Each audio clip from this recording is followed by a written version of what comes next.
Nuestro cerebro se hundía como no lo había hecho nunca. Vamos a dar inicio al webinar del día de hoy. Muchas gracias por acompañarnos. Nuestra temática del día es Serverless Computing. Les damos cordialmente la bienvenida y les agradecemos por asistir. El día de hoy los estaremos acompañando quienes habla, Mayerlin Muñoz, Account Manager para la región Argentina, y José Daniel Saraza, especialista de DevOps de nuestra Service Delivery. Les comentamos que durante todo el seminario estará habilitada la opción de preguntas, las cuales vamos a estar respondiendo al final de la presentación. Rápidamente, un poco para los que no nos conocen, somos un proveedor regional de servicios basados en tecnologías de la información. Iniciamos nuestras actividades hace más de 25 años y actualmente tenemos oficinas en 4 países: Argentina, Chile, México y Estados Unidos. Somos más de 350 colaboradores y contamos con la certificación de calidad ISO 9001. A lo largo de estos años hemos llevado adelante proyectos de envergadura para empresas de diferentes países, industrias, y a continuación podrán ver una muestra de clientes que confiaron y siguen confiando en nosotros para llevar adelante sus iniciativas. Y sin más preámbulos, vamos a dar inicio a nuestra actividad. A continuación, José Daniel Saraza, especialista de DevOps de nuestra Service Delivery, quien nos va a estar dando la temática de hoy. Hola, buenas tardes. Como me presentó mi compañera de trabajo, yo soy José Daniel, especialista de DevOps en UNA en la Service Delivery, y hoy estaré hablando acerca de Serverless Computing. Vamos por el principio, que es explicar un poco los conceptos básicos de lo que es Serverless Computing. Serverless Computing es un tipo de arquitectura donde la palabra serverless significa sin servidor. Es un modelo de desarrollo nativo de la nube que permite que los desarrolladores ejecuten sus aplicaciones sin tener que gestionar servidores. En conclusión, esto implica de no tener que preocuparnos por tener que administrar recursos de una aplicación cuando se ejecuta, instalaciones de dependencia, instalaciones de software, servidores como Tomcat. Disculpa.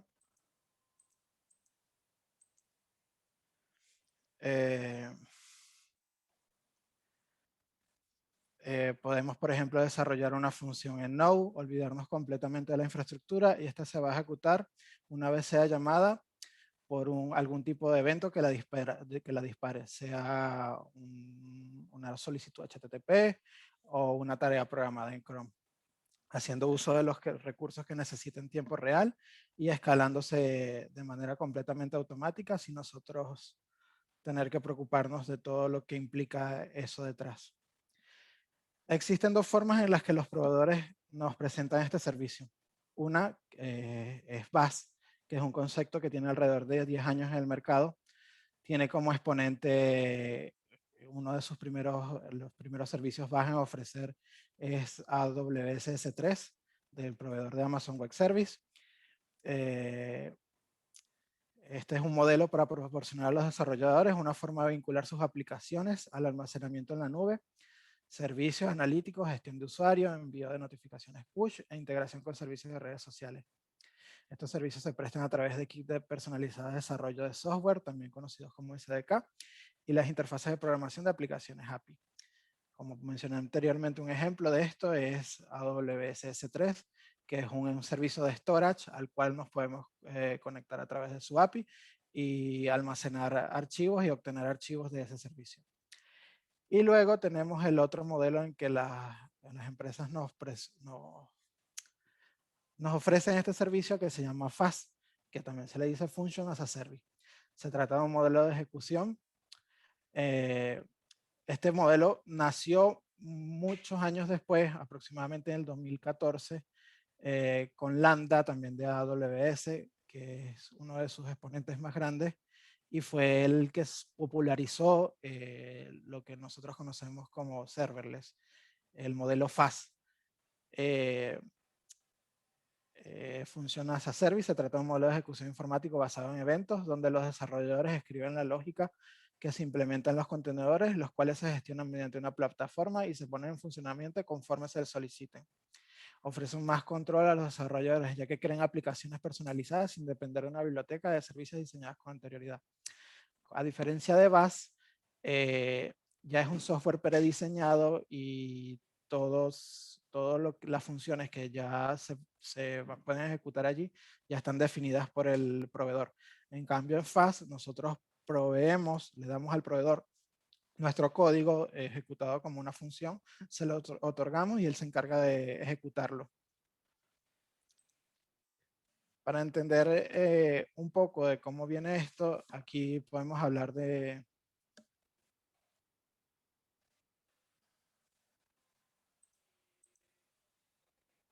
Hay delay.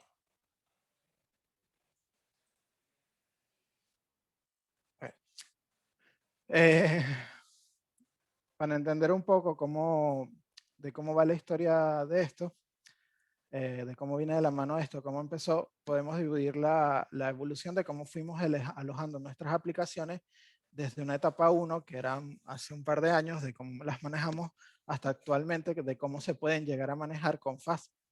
En la etapa 1, en este caso la podríamos llamar Bare Metal. Representa cuando las aplicaciones se manejaban de manera monolítica. Un solo servidor físico con un solo sistema operativo donde se ejecutaban todas nuestras aplicaciones, sin ningún tipo de aislamiento entre ellas. Múltiples desventajas, esto presentaba múltiples desventajas a la hora de su administración y mantenimiento, y también con poder mantener el uptime, ya que si fallaba cualquier cosa del sistema operativo, caía todas nuestras aplicaciones, ya que todas dependían y alojaban del mismo sistema operativo, porque era monolítico. Luego, esto fue cambiando un poco cuando se hizo la llegada de las Virtual Machine, ya que un solo servidor físico podía alojar múltiples sistemas operativos en él, dándonos una capa más de extracción entre nuestras aplicaciones y los componentes que necesitan nuestras aplicaciones. Por ejemplo, ya podíamos poner el sistema operativo en la base de datos, un sistema operativo aparte, el backend aparte, dándonos más separación, más aislamiento entre ellas. Traía sus beneficios de hacerlo de esta manera, pero también tenía sus contras, como la cantidad de recursos que consume un solo sistema operativo para poder montar parte de nuestro software, o las dificultades que traían dar mantenimiento a cada sistema operativo por configuraciones de seguridad, parches de seguridad. Además, los problemas que dan emular el hardware que requiere cada sistema operativo para correr. Y otros. Esto nos da un salto a lo que es la etapa 3, que es cuando empiezan a surgir conceptos de contenedores. Aquí empieza a sonar mucho lo que es Docker. En esta etapa se da mucho lo que es el famoso concepto de microservicios. Aquí podemos ya levantar múltiples aplicaciones en un solo servidor físico o en múltiples servidores físicos sin tener que emular todo un sistema operativo dentro de ellos, sino que Docker o el contenedor aprovecha el núcleo del sistema operativo donde está corriendo sin tener que correr otro aparte, y empaqueta todos los binarios, volviendo a nuestras aplicaciones portables, todos los binarios, dependencias, etcétera, en el solo contenedor, y se empieza a desarrollar, se empieza a tomar fuerza el método de desarrollo de microservicios. Cuando los contenedores empiezan a subir en su popularidad, en uso, en saber cómo implementarlos, empieza a tomar fuerza, empieza a Amazon Web Service a ofrecer lo que es Lambda. Cuando surge Lambda, que es uno de los primeros FAS que se nos ofrecen, empieza a tomar popularidad el concepto de serverless y funciona as a service, ejecutando nuestras aplicaciones en código, pero en sus inicios de verdad era muy poco práctico, sus inicios podemos llamarlo la versión 1.0 de FAS, era muy poco práctico ya que tenía muchas limitaciones. Por ejemplo, los eventos que podían disparar el contenedor estaban muy limitados, básicamente era únicamente por HTTP, muy pocos lenguajes compatibles con lo que es las plataformas FAS. El tiempo de límite de ejecución de los contenedores que dentro tenían las funciones adentro, o tienen las funciones adentro, eran muy limitados, entre 5 a 8 minutos, dependía del proveedor. Y falta de organización por los proveedores, ya que era una nueva tecnología que estaba empezando a integrarse, y poca experiencia de las personas que la implementaban, ya que era algo nuevo, no se sabía sus formas adecuadas de uso, podía llegar a implementarse de maneras que no eran las más óptimas, etc. Luego, poco después, Google empezó a desarrollar un aplicativo para poder administrar de manera más eficiente lo que es los contenedores, ya que ya no teníamos que emular múltiples sistemas operativos para poder aislar nuestras aplicaciones, pero seguíamos teniendo muchísimas aplicaciones en un solo servidor o en múltiples servidores con mucha dificultad de administración. Entonces, se dio la llegada de Kubernetes, que le dio impulso a lo que es FAS, Function as a Service, porque FAS empezó a aprovechar a incorporar varias cosas de Kubernetes dentro de sí, como lo que es el Knative, que es una librería de código abierto que se agregó a Kubernetes para que pudieran implementarse en un modelo FAS o sin servidor. Tenemos ajustes automáticos basados en los estados de los contenedores gracias a Kubernetes. Se implementaron lo que es microservicios y funcionalidades a FAS, y nos empieza a dar otras ventajas como la portabilidad. Se amplió mucho el abanico de los lenguajes compatibles, y se volvió mucho más fácil realizar depuraciones de forma local. Como dije anteriormente, con la llegada de Kubernetes, el FAS llegó a su versión 2.0, que es más o menos la que tenemos actualmente. Y al abrirse el abanico de lenguajes que se podían aplicar, aquí tenemos varios, que en su mayoría estas son las plataformas más populares de FAS. Tenemos a AWS Lambda, a Google Function, Azure Function y OpenWhisk. Como podemos ver, OpenWhisk es una plataforma que es de IBM y Apache. Se combinaron para hacer esta plataforma. Es una de las más completas en cuanto a soporte de lenguajes. Luego tenemos Azure Function de Microsoft. Tiene cierta limitante con los lenguajes que es compatible, pero sigue siendo una herramienta de serverless muy potente. Google Function trabaja también con pocos lenguajes, y AWS Lambda, que actualmente, a pesar de que no es la más completa con lenguajes, compatibilidad de lenguajes, es la que más fuerza en el mercado tiene. Puede ser por cuestión de que es de las primeras. Ok. Serverless, como cualquier tipo de tecnología, no es completamente infalible. Tiene muchos pros y muchos contras usarla. Entre algunos de sus pros podemos encontrar que reduce el costo operativo y aumenta la productividad del desarrollador, quien puede delegar las tareas rutinarias de implementación y gestión de los servidores y dedicar más tiempo a las aplicaciones. ¿Qué quiere decir esto?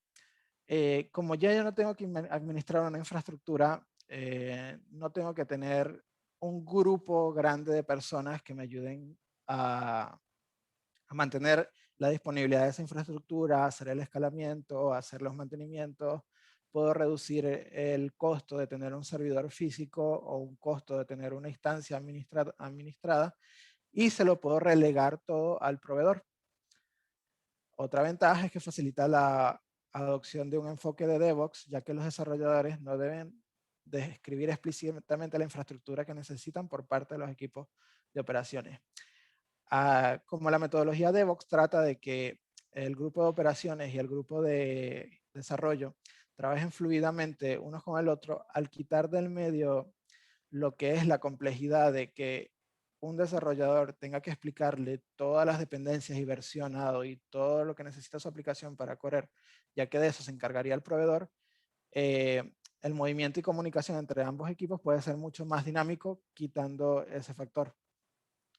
Se pueden optimizar aún más el desarrollo de las aplicaciones incorporando elementos completos de oferta VAS de otros proveedores. Por ejemplo, yo hago un desarrollo en AWS Lambda para que funcione con ese proveedor y ejecute cualquier cosa. Y luego le puedo pedir que extraiga, en caso de que no haya disponibilidad, en vez de que extraiga los recursos del mismo AWS, puedo conectarlo con Azure. Tiene esa gran ventaja y flexibilidad. Se reducen los costos operativos, ya que se puede pagar por el tiempo de procesamiento de la nube según sea necesario en lugar de ejecutar y gestionar sus propios servidores todo el tiempo. ¿Qué pasa? En la forma clásica, los servidores están encendidos todo el tiempo, así se usen o no. Esto cuando tú tienes un servidor prendido, consume energía o lo tienes alojado en un cloud, consume capacidad de costo porque el modelo de infraestructura como servicio, tú reservas por adelantado lo que estás pagando de capacidad de cómputo. En cambio, en este, solo vas a pagar cuando únicamente se ejecute tu función. Solo se cobra cuando se levanta tu contenedor con tu función adentro, el tiempo que estuvo encendido y otras pequeñas variables. Como dije anteriormente, no es perfecto. Tiene sus contras. Quizás las ventajas son mucho más grandes que las contras, pero sigue teniendo sus contras. El hecho de que usted no ejecute sus propios servidores ni controle la lógica del lado del servidor puede generar inconvenientes. Como son, a pesar de que el término es serverless sin servidor, en realidad sigue habiendo servidores, pero nosotros no administramos nada de ellos. Nosotros simplemente, a través de la plataforma que del proveedor, cargamos nuestro código y esté ejecutado. A veces el no entender qué está corriendo del lado del proveedor nos da dificultades. Puede que nuestra aplicación no, en varios casos, no responda como queremos que responda por no conocer precisamente esa lógica que ellos están usando en el servidor. Los proveedores en nube tienen restricciones estrictas en cuanto a la interacción con sus elementos, lo cual a su vez determina el grado de flexibilidad y personalización de sus propios sistemas. En el caso de los entornos bajos, es posible que los desarrolladores se vean obligados a utilizar servicios cuyo código no pueden controlar. Como por ejemplo, si queremos variar nuestra aplicación a algún servicio del tipo VAS, nos tenemos que acoplar a como el proveedor tenga hecho su herramienta. No podemos flexibilizar ni violar ninguna de sus políticas porque si no, no podríamos usar la herramienta porque simplemente no nos los permitiría. No existe tanta flexibilidad en ciertos aspectos. Al ceder el control de estos aspectos de su pila de TI, usted dependerá del proveedor que lo gestione. Probablemente la decisión de cambiar de proveedor también implique un costo de actualización de los sistemas para cumplir con las especificaciones de la nueva empresa. Puede ser que esto es un error que se da muy común. Estemos casados con un solo proveedor y completamente adaptados a nuestro flujo de trabajo a ese proveedor y luego veamos que nos resultan por X motivo, ya sea económico, forma de tecnología, forma de trabajo, algún otro proveedor, porque hay un abanico muy grande.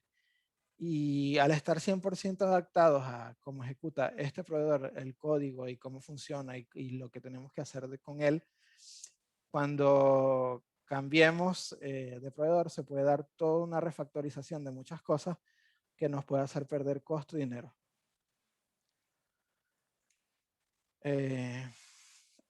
Aquí tenemos una visión de una arquitectura sin servidor. ¿Qué es esto? Esto es una arquitectura completamente armada en serverless, usando servicios como tanto VAS como FAS. Por ejemplo, del lado de FAS tenemos lo que es Amazon API Gateway, tenemos a AWS Lambda, y del lado de VAS tenemos a Amazon S3. Es una arquitectura muy genérica que se podría usar para muchas aplicaciones del tipo sin servidor. Por ejemplo, usando Amazon S3 para guardar el contenido estático de nuestra aplicación, de nuestro web, nuestro frontend, y haciendo consultas a través de una Amazon API Gateway pública y AWS Lambda interactuando con la base de datos y sirviéndoles las respuestas de esa API pública que a su vez se la entrega al cliente a través del frontend. La arquitectura serverless no está hecha para reemplazar 100% a lo que es la arquitectura tradicional.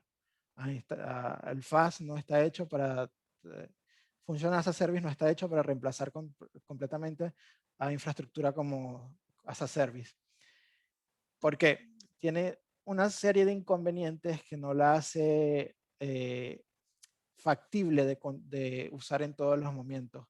Por ejemplo, tiene un tiempo de inicio ciertas respuestas, no está hecha para ejecutarse con funciones todo el tiempo. Las funciones que se ejecutan normalmente deben ser funciones cortas, no deben repasar 15 minutos cuando mucho. Por ejemplo, el límite del proveedor de Amazon Web Service Lambda tiene un límite de ejecución de 15 minutos en sus funciones. Se puede sobrepasar este límite creando funciones que se orquesten entre ellas para complementarse, pero muchas veces no es lo ideal. Lo mejor es usar el tipo de infraestructura serverless como apoyo de una infraestructura un poco más clásica. Pero hay casos en los que usar serverless, si los inconvenientes que trae esta no supone un reto o un obstáculo, hay casos que se pueden dar en que se puedan usar infraestructura 100% sin servidor.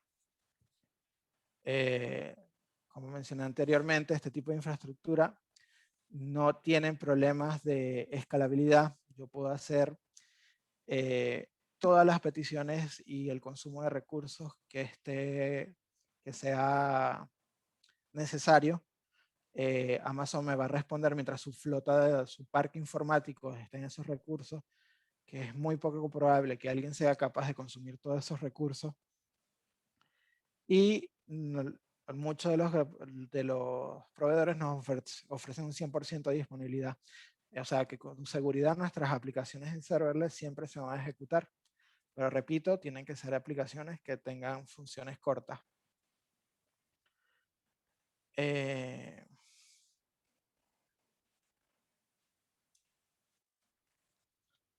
¿Cómo se ejecuta el código?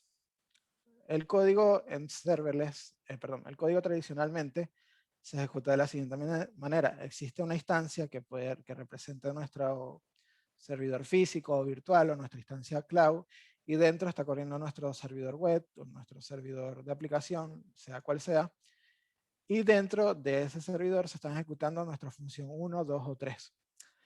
¿Qué problema trae esto? Por ejemplo, si algún tipo de función, por ejemplo, por llamarlo de alguna manera, el almacenado de reportes, el login, etcétera, está consumiendo muchos más recursos y necesita replicarse, tendríamos que replicar toda la instancia con todo su sistema operativo, con todo adentro, y tener que luego distribuir las cargas entre ellos.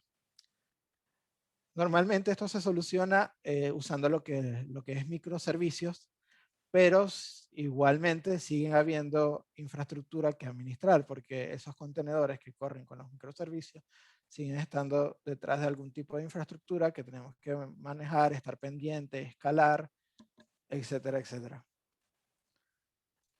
En el modelo de ejecución FAST, ¿qué sucede? La diferencia principal es que nosotros hacemos nuestra función 1, función 2, función 3, se la damos a través de la interfaz del servicio del proveedor a la plataforma, y el proveedor previamente configurado, obviamente, le decimos: necesito que ejecutes tal función cuando llegue tal request, o cuando a tal hora, o cuando se ejecute tal evento del monitoreo. dando como resultado que solo se ejecute la función que necesitamos, cumpla su función y luego muera.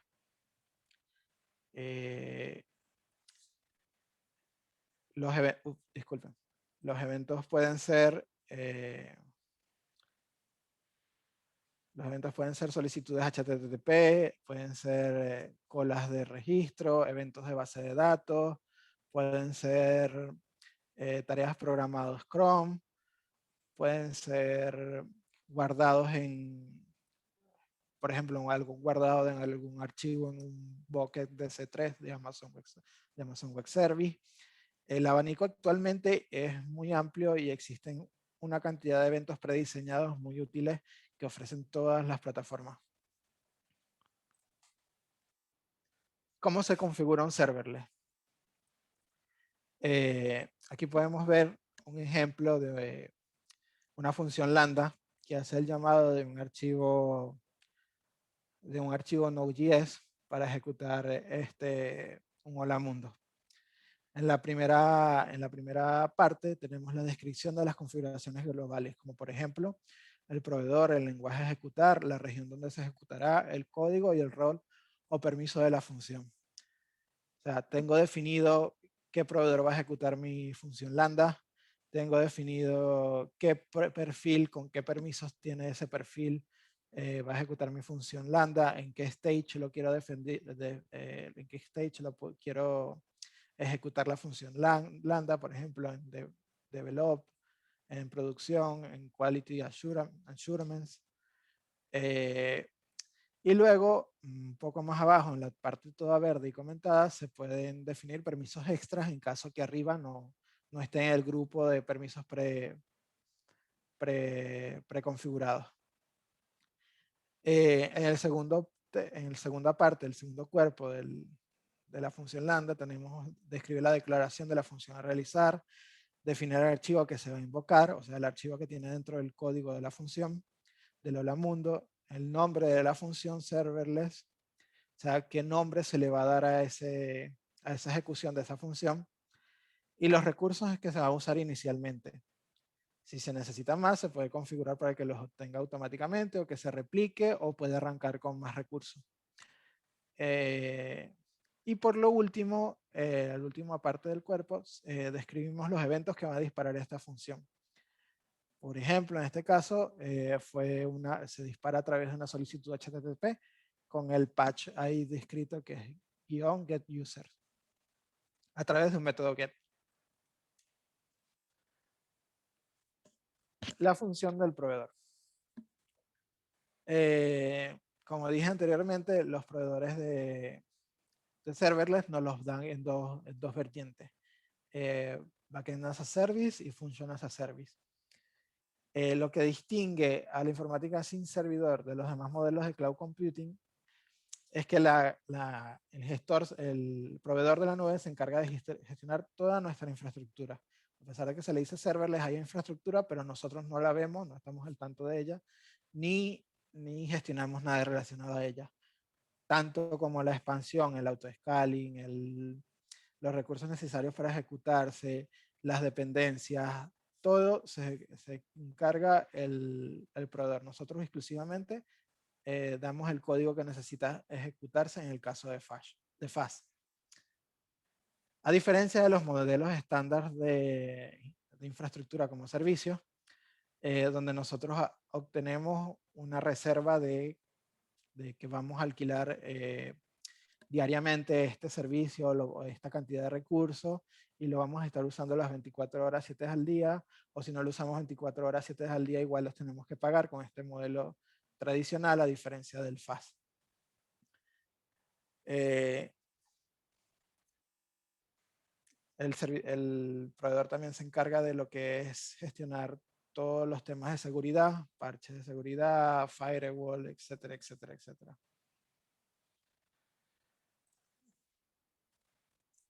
¿Cuándo me conviene aplicar este tipo de tecnología? Es muy conveniente aplicar serverless cuando tengo tareas que se ejecutan con una frecuencia fija.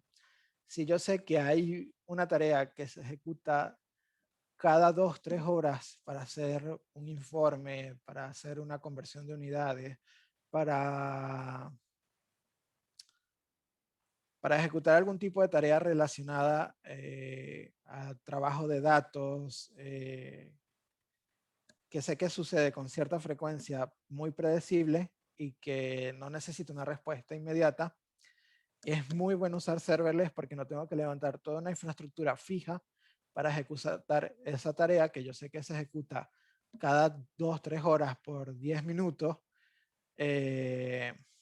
No tengo que tener una infraestructura que va a estar 3 horas sin hacer nada levantada.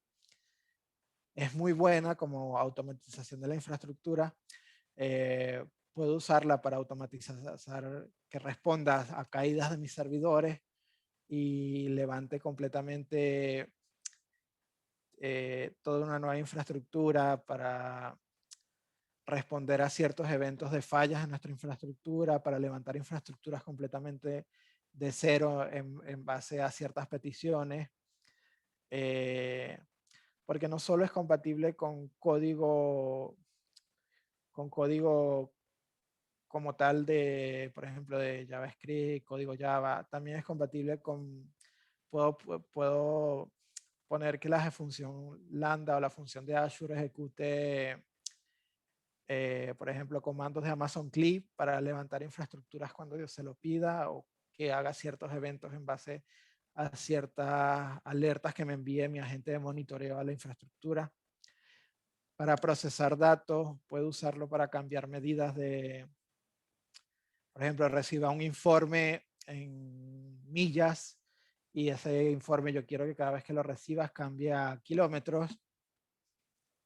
Para hacer endpoint de estadísticas, no en tiempo real, es muy bueno. Puedo trabajar todos los datos. Por ejemplo, al final del día, procésame toda esta información que está en esta base de datos con esta fecha y genérame un informe de cuánto se vendió, de qué color, de qué talla, y no lo tengo que ejecutar en mi infraestructura normal, lo puedo ejecutar en una función aparte. Lo puedo usar en donde los tiempos de respuesta no impactan mucho porque la infraestructura como servicio tiene una desventaja que más adelante hablo de ella, que es el cooldown, que es un tiempo en el que, obviamente, como todo esto se ejecuta en contenedores, los contenedores no se crean espontáneamente al momento. Tienen que levantarse y entrar en calor, por así decirlo de alguna manera, para poder empezar a dar respuesta. Cuando no es conveniente usar serverless. No es conveniente cuando se quieren dar respuesta a procesos críticos, porque como dije anteriormente, no es capaz de dar mucho la respuesta en tiempo real, aunque el delay es de verdad muy poco, pero lo que se aconseja para procesos críticos es siempre tener una infraestructura más clásica y tenerla disponible siempre que se ejecute al momento. Las cosas que necesitan tiempo de respuesta regular, que son en tiempo real, no se recomienda mucho usarlo, porque como mencioné hay un cooldown del contenedor y puede perjudicar, depende de si se quiere una respuesta inmediata o no. Para hacer procesos muy complejos, porque como sabemos tiene límites de ejecuciones, pueden ser 5, 10, 15 minutos de acuerdo al proveedor. Sé que en Lambda son 15 minutos. En 15 minutos no se va a poder hacer una tarea muy compleja, al menos que se fragmente y se haga por varias sesiones de código o varias sesiones de funciones. Pero para eso es mucho más recomendable tener una infraestructura fija que los ejecute esos procesos complejos todo el tiempo. Tenemos estos dos casos prácticos. Uno es un caso práctico que los dos casos prácticos se encuentran en la documentación de AWS. Tienen ejemplos con códigos para poder implementarlos. Si se busca en la documentación de AWS casos prácticos, los primeros dos que se van a ver son estos. Uno es una aplicación que a través de cierta interfaz guardé una foto un bucket de S3, un bucket es un disco, un storage del servicio de S3. Dicho evento dispara, al guardar una foto, dispara la función lambda. Esa función lambda crea en una base de datos, en alguna tabla, los tamaños óptimos para mostrar dicha imagen en cada plataforma diferente, en una plataforma de un navegador web, en una mobile, en una de un tablet, todo de manera automática disparado a través del evento del guardado del S3, del guardado en el bucket de S3. Y el otro ejemplo puede ser una aplicación para mostrar el clima, que funcionaría de la siguiente manera. Guardamos nuestro frontend, puede ser un código JavaScript en un bucket de S3. El cliente obtiene ese frontend, se carga en su navegador. El cliente hace un clip a través de la interfaz, hace el llamado de API Gateway a través de otro servicio FAS de AWS que se llama API Gateway. El API Gateway llama a la función lambda, dispara la función lambda. La función lambda obtiene el servicio, el dato que se está pidiendo, en este caso es el clima, lo busca en la base de datos, lo procesa y se lo entrega al API Gateway. El API Gateway se lo pasa al usuario a través de la interfaz y se da el resultado. Para este tipo de casos, como he dicho mucho, para procesar información, trabajarla y mostrarla por periodos cortos, ejecuciones cortas, es perfecto. Estos son los dos ejemplos prácticos que nos presta AWS. Y bueno, estaremos pasando a la sesión de preguntas y respuestas. Mi compañera May va a hablar un poco aquí de esta parte. Muchas gracias, José Daniel. Y bueno, ya para ir finalizando y para pasar a la ronda de preguntas y respuestas, que si quieren pueden irlas sumando en el panel de preguntas y respuestas. Mientras queremos comentarles que desde WNA podemos ayudar a su negocio a través de servicios de consultoría, donde los ayudamos a elegir la tecnología que mejor se adapte a su necesidad. También los ayudamos a definir y desplegar y poner en marcha la arquitectura definida, y a través del desarrollo de funciones adaptadas al uso de serverless computing. Nosotros los acompañamos desde el planeamiento y la definición de los requerimientos, y por supuesto hasta la puesta en marcha del proyecto final. Por supuesto apoyados en nuestras 3 áreas de servicios, que son Dedicated Teams, Turnkey Projects y Staff Augmentation. Para más información, los invitamos a que nos contacten. Ahora bien, podemos pasar a la ronda de preguntas y respuestas.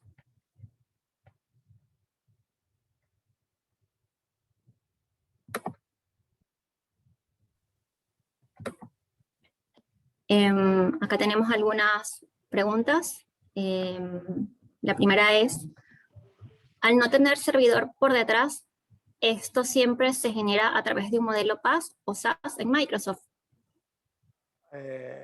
¿A través de un modelo cómo? Disculpa. Al no tener servidor por detrás, ¿esto siempre se genera a través de un modelo PaaS o SaaS en Microsoft? Al no tener un modelo, no entiendo la pregunta, o sea, no entiendo qué quiere decir la pregunta. Al no tener un servidor detrás, sí, ¿qué pasa? Mientras el proveedor de infraestructura nos permita ejecutar nuestro código o nos dé un código ya previamente hecho, sigue siendo serverless, pero PaaS y SaaS ya son otras cosas que van aparte. No sabría, no entiendo muy bien a qué quiere llegar el punto de la pregunta. Ok, pasamos a otra pregunta que dice, ¿sería como Firebase? Firebase es un tipo de servicios BaaS, Backend as a Service. Sí, es un Backend as a Service, es un serverless Backend as a Service.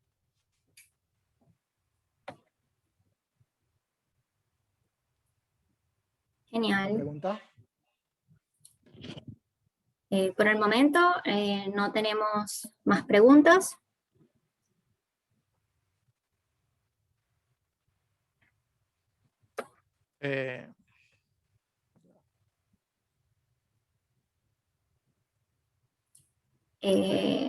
Acá tenemos una pregunta. Aquí tenemos una pregunta más.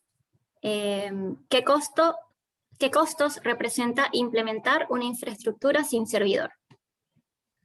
Ok, la infraestructura sin servidor, a diferencia de la forma clásica, que es infraestructura como servicio, que tenemos que reservar cuánto pagamos normalmente.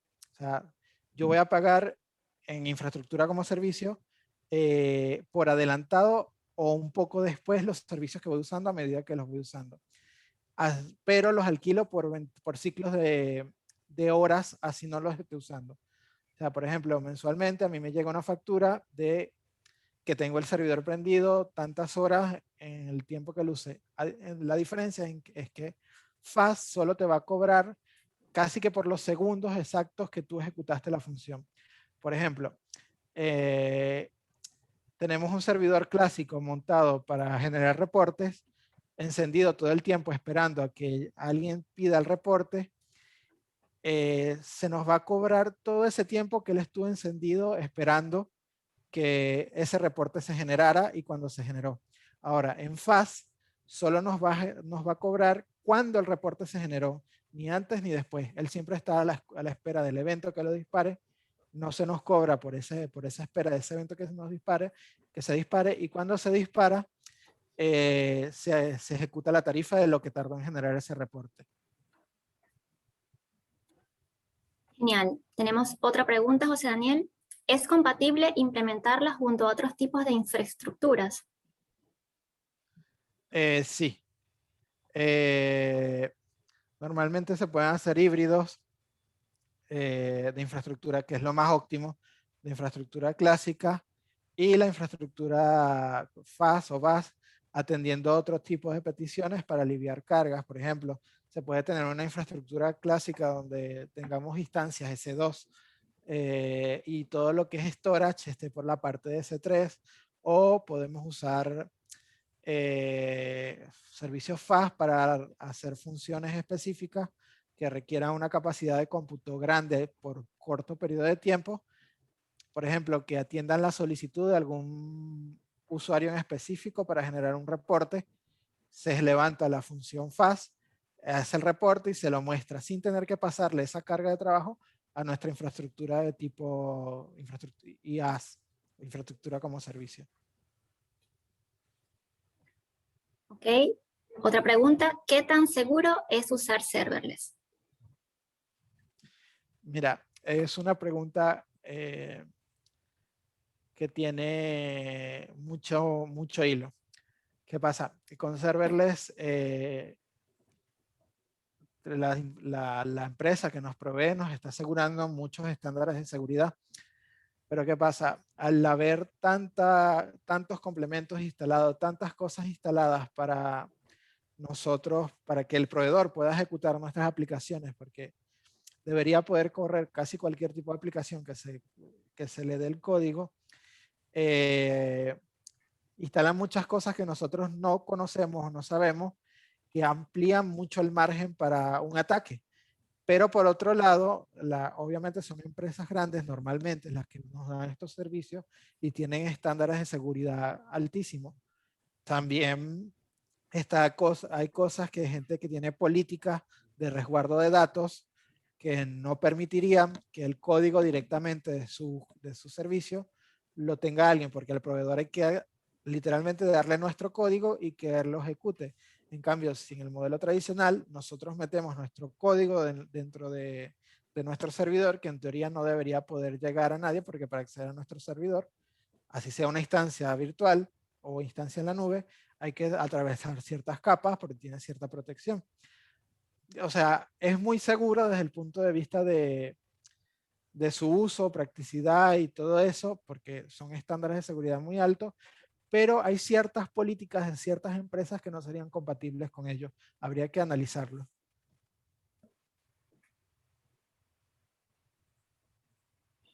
Genial. Por el momento no tenemos más preguntas. Podríamos ir finalizando. Les vamos a dejar nuestros contactos y les recordamos que el contenido de este webinar lo van a poder encontrar en nuestras redes. Si quedó alguna duda, pueden contactarnos, y también si tienen sugerencias de algunas temáticas que quieran que desarrollemos, también pueden dejarnos sus comentarios y sugerencias. Y los invitamos a seguirnos en nuestras redes para mayor información y para que puedan estar atentos a los siguientes webinars con los que vamos a estar continuando. Quedamos a total disposición y sería entonces hasta una próxima oportunidad. Muchas gracias, José Daniel.